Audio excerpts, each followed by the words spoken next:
Susan Mitchell had worked at the Montana Research Center for 5 years, but nothing in her career as a xenobiologist had prepared her for this moment. The small silver craft lay partially buried in the snow, its smooth surface reflecting the morning sun. Steam rose from the wreckage, melting the snow around it in perfect circles. She approached carefully, her breath forming clouds in the cold mountain air. Her equipment detected no radiation or harmful substances, but protocol demanded caution. The crash had happened just before dawn, and she was the first scientist on site. The craft wasn't large, maybe the size of a small car, and its design was unlike anything human engineers had created. There were no visible seams or joints, just flowing curves that seemed to defy manufacturing logic. A soft humming caught her attention. Part of the ship's side began to shift, not opening so much as flowing apart like liquid metal. Susan's hand tightened on her data tablet as she took an instinctive step back. The being that emerged moved with careful, deliberate motions. It stood about 4 feet tall, with a slender frame that seemed almost fragile. Its skin was pale blue and appeared to have a slight translucence, with delicate patterns that shifted like clouds beneath its surface. Large, deep-set eyes blinked at the brightness of the morning sun. Susan's training kicked in. She raised her empty hands, palms forward, and spoke clearly. "I'm here to help. Are you injured?" The alien tilted its head, and a small device at its throat glowed. "Help. Yes. Thank you." The voice was soft and melodious, with perfect English pronunciation that suggested advanced translation technology. "I'm Susan Mitchell, xenobiologist with the Earth Science Division." She kept her voice calm and steady, though her heart was racing. "I am Zix," the alien responded, "scout observer of the Meekan Collective. My systems malfunctioned during observation."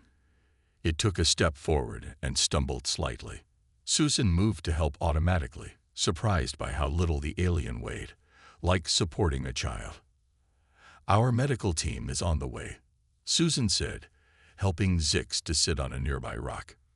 "Can you tell me more about your people?" Zix's large eyes studied her with obvious curiosity. "We have watched your species for some time. Your broadcasts reach far into space. We find them fascinating." "You've been studying us?" Susan asked, noting how Zix's movements seemed careful and measured, as if conserving energy. "Yes. Your species is unique. You are physically stronger than us, yet not as aggressive as other strong species. You make art, music. You help others even at risk to yourselves. We needed to understand why." Before Susan could respond, a low rumble filled the air. Zix flinched, and Susan quickly explained, "It's just a helicopter. Our medical transport." "Ah." Zix relaxed slightly. "We Meekans are not good with loud noises. Our homeworld is very quiet. Everything about your planet is intense. The gravity, the sounds, the emotions." As the medical team approached, Susan noticed how Zix seemed to draw strength from remaining calm and still, the opposite of humans who often became restless when injured or stressed. "Your world is harsh by our standards," Zix continued. "Yet you thrive here. Perhaps that is why you are different from other species we have encountered. We had planned to make contact soon, but circumstances have forced our hand." Zix's patterns shifted to darker shades. "There are things you need to know. Important things. About threats coming your way." Susan felt a chill that had nothing to do with the mountain air. This wasn't just first contact. It was a warning. And judging by Zix's tone, humanity would need all its strength for what was coming. The meeting room at the Montana Research Center was silent as Zix's holographic display showed the Cracks fleet moving through distant star systems. Richard Clark, the diplomatic officer who had arrived from Washington that morning, leaned forward in his chair, his face grim. "They've taken 12 worlds in the past Earth year," Zix explained, the translator at its throat pulsing softly with each word. "The Cracks don't negotiate. They don't show mercy. They see other species as either useful tools or obstacles to remove." Susan watched the hologram, noting how the aliens' hands trembled slightly when showing the destroyed worlds. The Meekins' physical weakness was matched by their emotional sensitivity. They felt the pain of others deeply. "Why come to us?"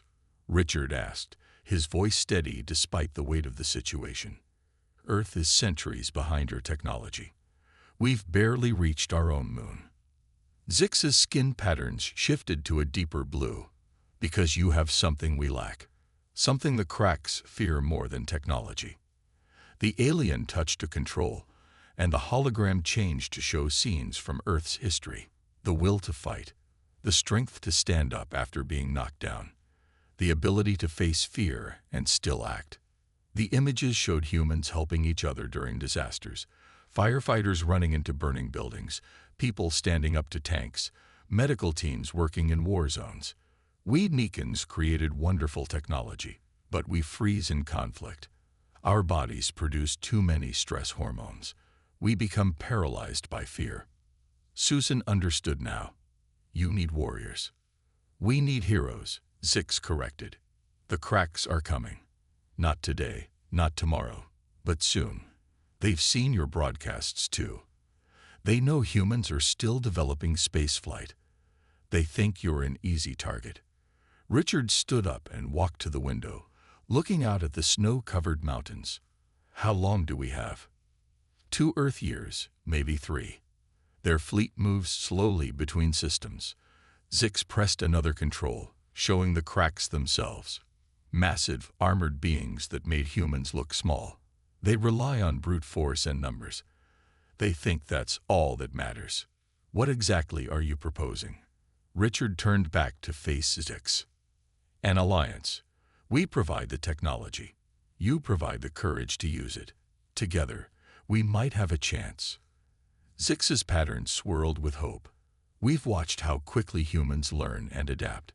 With our technology and your spirit."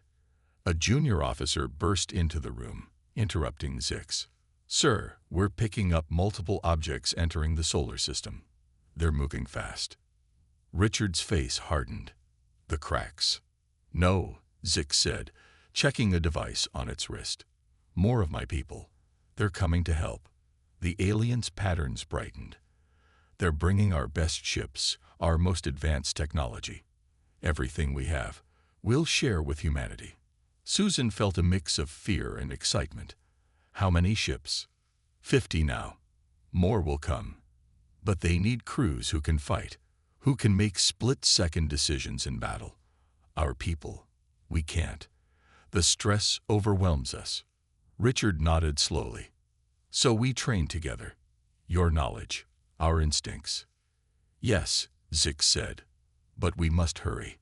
The cracks think they're unstoppable because they've never met anyone who could truly fight back. They've never faced humans using Meekin technology. The aliens' patterns showed determination.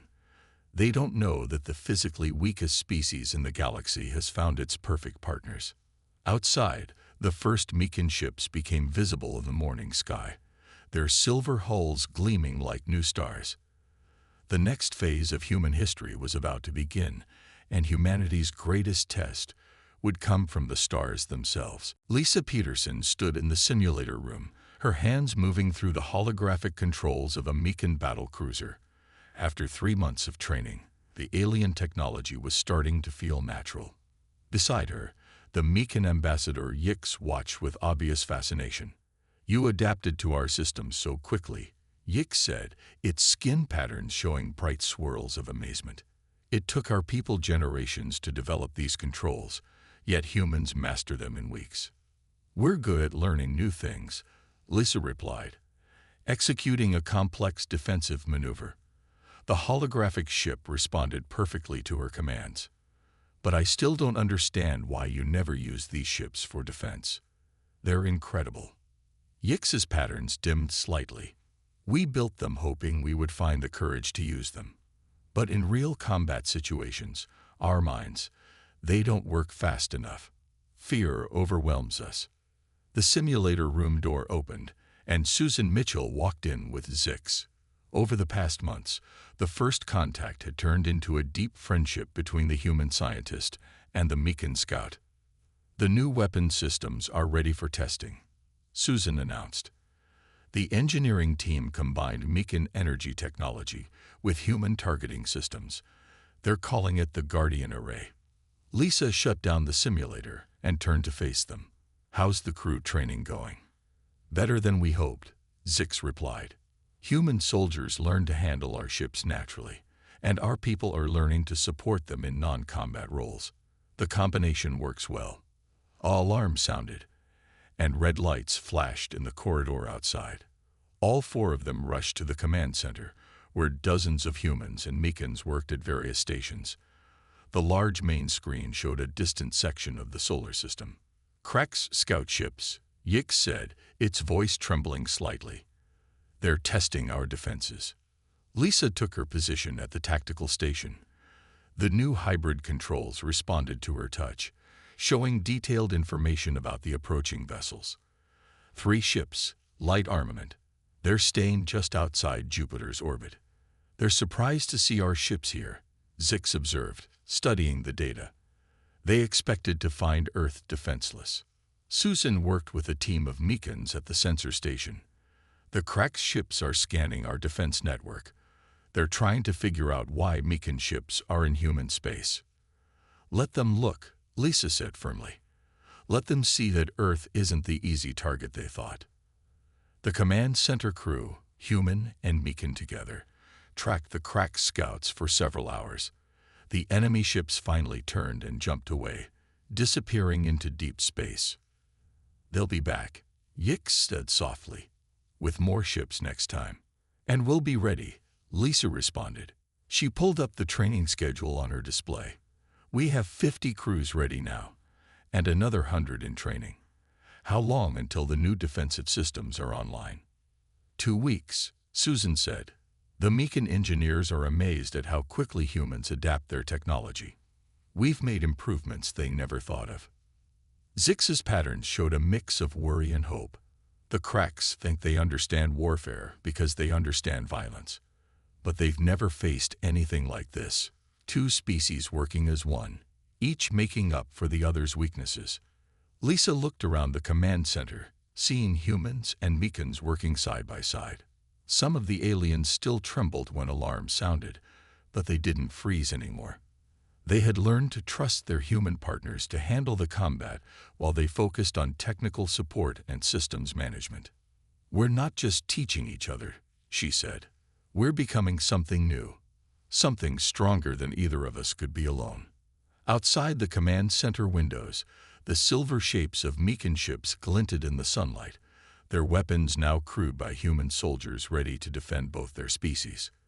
The real test was coming, and Earth would be ready. Commander Peter Wright stood on the bridge of the Meekin vessel Star Defender, watching as the Crack's fleet emerged from hyperspace near Jupiter. His crew, a mix of humans and Meekins, worked their stations with practiced efficiency. 3 months of training were about to be put to the real test. 15 Crack's warships detected, said his Meekin sensor officer, its patterns showing nervous blue ripples. They're heading straight for the research station. All ships, battle formations, Peter ordered. The 5 human-crewed Meekin vessels moved into position, their silver hulls gleaming against the backdrop of space. Remember your training. We've practiced this hundreds of times. Lisa Peterson's voice came over the command channel from the tactical center back on Earth. Guardian Array is online and ready. The Cracks don't know about our new weapons yet. The enemy ships were massive, dark shapes bristling with weapons. They moved forward with brutal confidence, clearly expecting an easy victory. Their first volley of plasma fire lit up space. Defensive patterns, Peter commanded. His fleet moved in perfect sync, their Meekin shields absorbing the attack. The human crews had learned to use the alien technology's full potential, pushing it in ways the Meekins never had. They're targeting the research station, his weapons officer reported. 3 ships breaking formation to attack. Peter smiled grimly. Just like in the simulations, spring the trap. The Guardian Array activated. Beams of energy linked the human-crewed ships together, forming a web of power that the Meekins had designed but never dared to use in combat. The energy web caught the three attacking Crax ships, holding them in place. "They're sending a transmission," the communications officer said. A harsh voice filled the bridge. "This is Commander Grokmar of the Crax Empire. You dare to use Meekin coward ships against us. We will crush you like we crushed them." Peter kept his voice calm. "This is Commander Wright of Earth. The Meekins aren't cowards. They're our allies. And you're about to learn why." He gave the signal.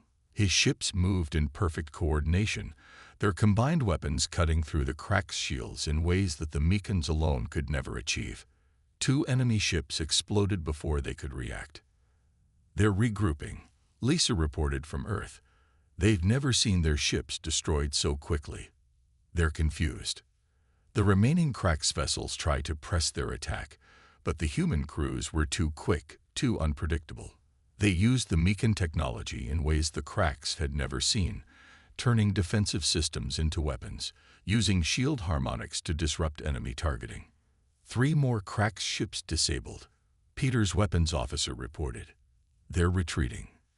The enemy fleet turned and fled, jumping to hyperspace with their damaged ships in tow. On the bridge of Star Defender, humans cheered while their Meekin crewmates' patterns showed bright colors of joy and relief. "Control Center, this is Commander Wright," Peter reported. "Research station is safe. No casualties on our side. The Crax just learned that humanity isn't the easy target they expected." Lisa's voice was proud. "Well done, Commander. But this was just the first test. They'll be back with a bigger fleet next time." Peter looked at his crew, humans and Meekins working together, each making up for the other's weaknesses. "Let them come. Every battle makes our alliance stronger. The Crax don't understand that true strength isn't about size or weapons. It's about standing together." The Meekin research station signaled its thanks, its lights blinking in the darkness of space. The first battle was won, but the real war was just beginning. Diana Martinez stood before the gathered alien representatives in the newly built Unity Center in Geneva. 6 different species had arrived after hearing about the defeat of the Crax fleet at Jupiter. She could see the hope in their eyes as she demonstrated the combined human-Meekin technology. "The Guardian Array isn't just a weapon," she explained, showing holographic models of the system. "It's proof that different species can work together and become stronger than they are alone." In the audience, Susan Mitchell sat with Zix and several other Meekins. Their patterns showed bright colors of pride as Diana continued her presentation. The victory over the Crax had changed everything. Now other species wanted to join their alliance. "The Crax believe that strength comes from fear and dominance," Diana said. "We've proved them wrong. Real strength comes from supporting each other." A tall, reptilian alien stood up. "But how do your people overcome fear? We have seen Meekin technology before, but none could use it in battle like you do." Diana smiled. "We don't overcome fear. We accept it. Humans feel fear just like everyone else. The difference is we've learned to act despite being afraid. And now we're teaching others to do the same." She switched the display to show the latest battle footage. Human crewed ships moved with incredible skill, while Meekin technical crews managed the complex systems that made such maneuvers possible. Every species has something to offer. The Meekins created amazing technology, but were too afraid to use it in combat. Humans had the courage but lacked the technology. Together, we're unbeatable. After the presentation, Diana met with Susan and Zix in the center's garden. Earth's first Meekin embassy was being built nearby, its silver spires reaching into the blue sky. 3 more species want to join our alliance," Susan said, checking her tablet. "They're all bringing their own technology and knowledge." Zix's patterns showed excited swirls. "The Crax don't understand what they've done. By attacking us, they've united half the galaxy against them." A young Meekin engineer approached them, its patterns showing nervous energy. "Commander Wright's fleet just reported in. 2 more Crax attack squadrons tried to enter the solar system. Our defenses drove them away without a single casualty." Diana nodded with satisfaction. The defensive network they'd built around Earth was getting stronger every day. "How are the new crews doing?" "Better than expected," the engineer replied. "The Centaurians have excellent reflexes, almost as good as humans. And the Volari understand shield harmonics even better than we do." "The cracks think we're gathering weapons," Susan said. "They don't realize we're gathering families. Every species that joins us makes our community stronger." Zix touched a control on its wrist, showing a galaxy map. Dozens of points of light indicated allied worlds. For the first time, the physically weakest species in the galaxy has given others the courage to stand up to the cracks. "We may be small, but together with humanity." A warning alarm cut through the air. Diana checked her communicator as Susan and Zix crowded close. "The cracks are gathering their main fleet," she read. "Long-range sensors show hundreds of ships. They're done with probing attacks. They're coming to crush us completely." But instead of fear, Diana felt determination. She looked at the Allied ships in orbit, each one crewed by different species working together. Let them come. The galaxy is finally united. And it all started because the Meekans were brave enough to ask for help. Around them, the Unity Center hummed with activity as representatives from across the galaxy prepared for the coming battle. The cracks were about to learn that true strength wasn't about size or power. It was about standing together, no matter how afraid you might be. Susan Mitchell ran through the corridors of the Unity Center, her heart pounding. The cracks fleet had appeared at the edge of the solar system, over 500 ships strong. Behind her, Zix moved as quickly as its fragile body would allow. "There's something you need to see," the Meekan called out. "Something we've never shown anyone." They reached the secure chamber deep underground where the Meekan High Council had gathered. The aliens' patterns showed dark colors of fear and worry. On the main screen, the massive Cracks fleet approached Earth's defenses. "We have a weapon," Zix said, its voice trembling. "Something we developed centuries ago, but never had the courage to use." Peter Wright's voice came over the communication system. "Enemy fleet is launching fighters. They're targeting our orbital defenses first." Susan turned to Zix. "What kind of weapon?" The Meekan touched a control, revealing a hidden chamber. Inside was a small crystal, pulsing with soft blue light. "We call it the Unity Core. It can link all our ships together, turning them into a single fighting force. But using it requires complete emotional control.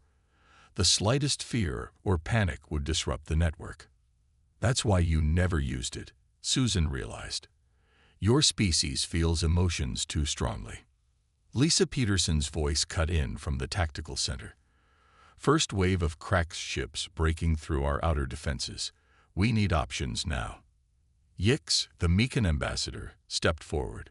"We've watched humans remain calm in crisis, stay focused under pressure. Perhaps you could help us control the core." Susan looked at the crystal. "How does it work?" "It responds to emotional resonance," Zix explained. "The Meekans who connect to it must remain perfectly calm while directing its power. We've never managed more than a few seconds before our fears overwhelm us." On the screen, explosions lit up space as Earth's allied fleet engaged the Cracks armada. Despite their bravery and skill, they were badly outnumbered. "Let me help," Susan said. "I'll stay with you, keep you focused." Zix's patterns showed surprise. "You would do this?" The emotional feedback could be overwhelming. "That's what friends do," Susan replied. "They help each other face their fears." The Meekan High Council quickly agreed. They had no other choice. Technicians set up the Unity Core while Susan sat with Zix and 5 other Meekans in a circle around it. She held their hands, feeling their trembling. "Focus on my voice," she said as the crystal began to glow brighter. "Remember why we're fighting. Not out of hate or fear, but to protect each other." The crystal's light filled the room. On the tactical displays, the Allied ships began to move with impossible coordination. Energy fields linked them together, forming patterns never seen before in space combat. "Unity Core is holding," Zix said, its pattern stabilizing. The human presence. It's helping us stay calm. Susan squeezed their hands. You're not alone anymore. None of us are. The Crack's fleet faltered as their targets suddenly moved in perfect sync, their weapons combining in ways that overwhelmed even their strongest shields. For the first time in their history, the Meekins were using their greatest weapon, and it was working. Keep focusing, Susan encouraged as she felt the aliens' confidence growing. Show them what the galaxy's weakest species can really do. In space above Earth, the tide of battle began to turn. The Crax's greatest attack was about to become their greatest defeat, all because two very different species had learned to be stronger together. The Unity Core pulsed with brilliant blue light as Susan Mitchell and her Meekin partners maintained their focus. Above Earth, the combined fleet moved as one unstoppable force. Commander Peter Wright's voice came through the command channel, filled with amazement. It's working. The Crax ships can't match our coordination. Their formations are breaking apart. Diana Martinez monitored the battle from the tactical center. The Unity Core is letting our ships work together perfectly. Every move is synchronized, every shot coordinated.